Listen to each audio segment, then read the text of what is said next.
Hey guys, so nothing says summer like fresh basil, and I'm gonna show you how you get an unlimited supply of basil for free. All you have to do is buy some basil seed, or you can even buy a basil plant. And once that plant is growing, I want you to do this. Take some very small pruners, and before this basil plant goes to seed, I want you to cut a section of it off. See how I did that right there? Okay?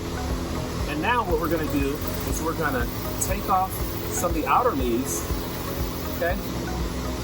So it should look just like that, okay?